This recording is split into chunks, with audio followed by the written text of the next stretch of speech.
Le moment est venu de vous présenter la troisième partie sur le Jardin d'Éden.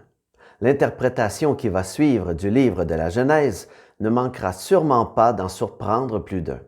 Vous pouvez tout à fait l'accepter, la rejeter, voire même la réfuter si cela vous dit.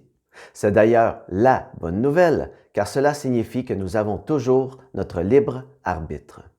Sans plus attendre, voici la version revisitée façon Elohim d'une des parties les plus énigmatiques du livre de la Genèse, la venue impromptue au Jardin d'Éden d'un personnage fort surprenant.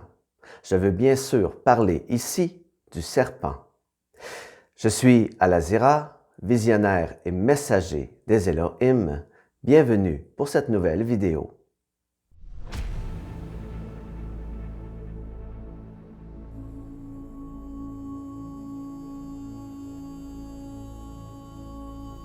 Au risque d'en décevoir certains, nous ne nous attarderons pas ici sur l'identité réelle du personnage, c'est-à-dire le serpent. Le but de l'exercice étant plutôt de comprendre le sens de sa présence et le rôle majeur qu'il a joué dans la destinée humaine. Le serpent dans la Genèse nous est présenté comme le grand perturbateur, celui qui séduit Ève. Il est écrit dans la Genèse: Le serpent était le plus rusé de tous les animaux des champs que l'Éternel, Dieu, avait fait. Puisque l'Éternel Dieu reconnut qu'il était le plus rusé, puisqu'il l'avait ainsi fait, nous pouvons d'ores et déjà affirmer que Dieu savait en toute connaissance de cause ce qu'il faisait lorsqu'il créa le serpent et ce qui allait ensuite en découler. Poursuivons. Le serpent dit à la femme: Dieu a-t-il réellement dit: Vous ne mangerez pas de tous les arbres du jardin? Nous mangeons du fruit des arbres du jardin. Mais quant au fruit de l'arbre qui est au milieu du jardin, Dieu a dit: Vous n'en mangerez point et vous n'y toucherez point, de peur que vous ne mouriez. Vous ne mourrez point. Mais Dieu sait que, le jour où vous en mangerez, vos yeux s'ouvriront, et que vous serez comme des dieux, connaissant le bien et le mal. Vos yeux s'ouvriront et vous serez comme des dieux, connaissant le bien et le mal.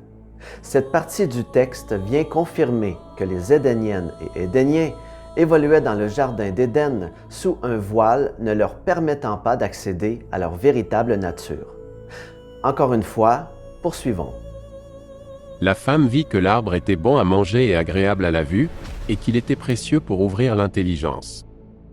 Elle prit de son fruit, et en mangea. Elle en donna aussi à son mari, qui était auprès d'elle, et il en mangea. Les yeux de l'un et de l'autre s'ouvrirent, ils connurent qu'ils étaient nus. Qu'il était précieux pour ouvrir l'intelligence. Comment un fruit peut-il ouvrir l'intelligence?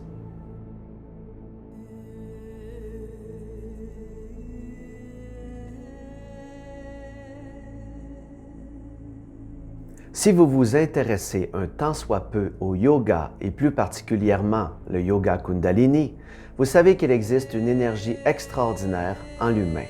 Cette énergie s'appelle la Kundalini et est représentée dans le corps par un serpent lové qui sommeille, tapi au niveau du sacrum. Lorsque la Kundalini s'éveille, elle remonte le long de la colonne vertébrale, tel un serpent longeant le tronc d'un arbre, passe par les différents centres énergétiques du corps, plus communément appelés chakras, pour, au final, atteindre le sommet de la tête. C'est à ce moment qu'une connexion extraordinaire peut être vécue et mener à ce que certains appellent l'éveil. Quoi de plus précieux que l'éveil pour ouvrir l'intelligence, n'est-ce pas? La symbolique du serpent représente donc, entre autres choses, la manifestation de la Kundalini ressentie dans un premier temps par Ève et suivie par le réveil charnel de son désir envers Adam. En donnant à manger du fruit à Adam, Ève a réveillé à son tour sa Kundalini. C'est ainsi que tous les deux consommèrent le fameux fruit défendu. C'est-à-dire qu'ils se sont, pour la toute première fois, unis de manière naturelle. Naquit alors le péché originel. Est-elle une clé qui ouvre la serrure d'un coffre au trésor? Soudainement, les yeux de l'un et de l'autre s'ouvrirent, ils connurent qu'ils étaient nus. Il est d'ailleurs intéressant que Ève, à un moment dans le texte, réponde à Yahvé « Le serpent m'a séduite ». Le terme « séduite » ne manque pas ici d'intérêt.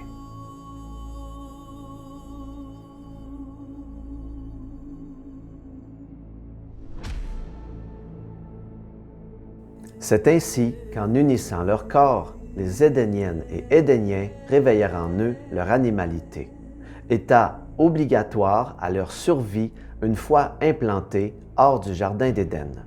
Autrement, comment auraient-ils pu survivre dans un milieu hostile, livrés à eux-mêmes et cela sans plus aucune protection de la part de leurs bienfaiteurs, les Élohim?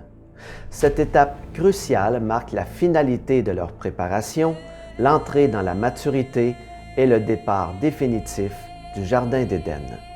Sachant que les Élohim connaissaient par avance tous les tenants et aboutissants, il devient donc plus aisé de comprendre et accepter que le serpent fut envoyé par Yahvé lui-même.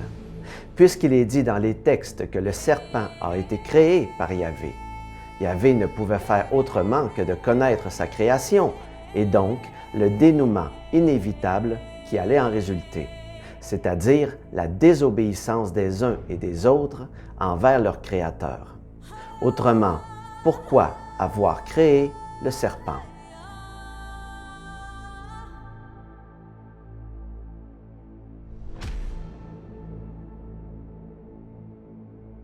Dans la Genèse, il est également écrit « L'Éternel Dieu dit, en l'occurrence ici les éternels Elohim, « Voici, l'homme est devenu comme l'un de nous, pour la connaissance du bien et du mal. Empêchons-le maintenant d'avancer sa main, de prendre de l'arbre de vie, d'en manger et de vivre éternellement. » Qu'était donc cet arbre de vie? L'arbre de vie est une vision métaphorique, pas si loin de la réalité, où le fruit, qui se calcule au nombre de 12, contient la mémoire du bagage génétique du peuple auquel il est associé. 12 fruits pour représenter les 12 peuples consacrés, chaque fruit contenant tout le savoir nécessaire afin de reconstituer un clone à l'identique de son géniteur. Il permet également, au besoin, de puiser certains éléments à la source. Mais au-delà de cela, et c'est ici que ça devient très intéressant, chacun des fruits contient l'adéquation complexe de l'élixir ADN associé au peuple représenté dans l'expérience. C'est en quelque sorte la fontaine de jouvence en attente d'être redistribuée lorsque l'expérience sera terminée et le dessein de l'homme accompli. Chacun pouvant redevenir ainsi, selon l'essence de sa constitution, un digne représentant de l'acquis et du savoir de son peuple. Mais avant de cueillir le fruit de l'expérience se doit d'être vécue.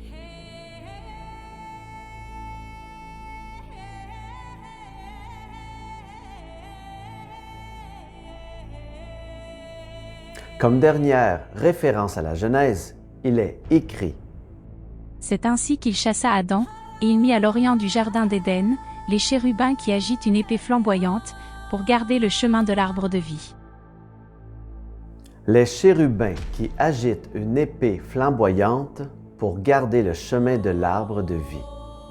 Je pense qu'ici, sachant maintenant ce qu'est réellement l'arbre de vie et l'importance qu'il représente, il devient tout à fait justifié de se prémunir de protection afin d'éviter toute intrusion non désirée.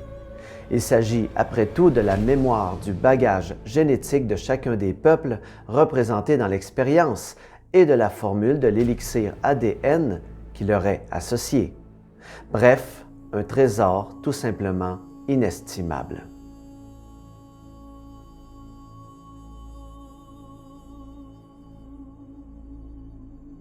C'est ce qui met fin à cette vidéo.